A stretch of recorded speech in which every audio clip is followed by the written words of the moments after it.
Breaking. Mike Pence uses Trump's momentum to forward border wall. Vice President Mike Pence was interviewed by CBS's Jeff Glor following the State of the Union, at which point he was asked whether he considered the government shutdown to be a mistake. "I never think it's a mistake to stand up for what you believe in," Pence told CBS News, "and I think what the American people admire most about this president is he says what he means and he means what he says, in a very real sense." He said there was a crisis at our southern border. He said he was determined to get the funding to build a wall and secure our border, and he was willing to take a stand to accomplish that, Pence asserted. Now, we agreed to reopen the government for 3 weeks, because after talking to Democrat rank-and-file members of the Senate and of the House, we were told they were willing to work with us, Pence said Wednesday. They were willing to fund a barrier at our southern border and to address the other priorities that the president laid out in a common-sense approach.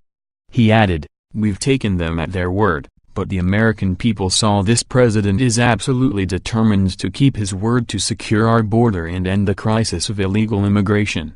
The vice president said that the president's objective was to do everything in his power to keep his campaign promise to build a wall along the United States border, and to that end, he would not rule out another government shutdown. He does, however, hope to avoid it. When asked if he could guarantee that there wouldn't be a second government shutdown, Pence said that he could not guarantee it.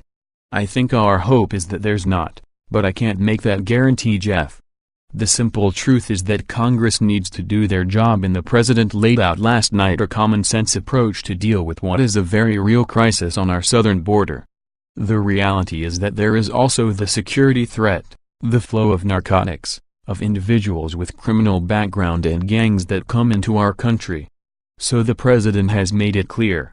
He's laid out a plan to secure our border, to build a steel barrier in the 10 most important areas that our Homeland Security says that we need it, to have additional detection technology to stop the flow of illegal drugs, additional border personnel to deal with illegal immigration and human trafficking, additional medical support to deal with the humanitarian crisis approaching our border," Pence said. "All of that is exactly what the American people want us to do. Congress could come together and deliver that, and by delivering that we not only can avoid a government shutdown again, but we can finally, after decades of looking the other, we can finally take decisive steps to secure our border."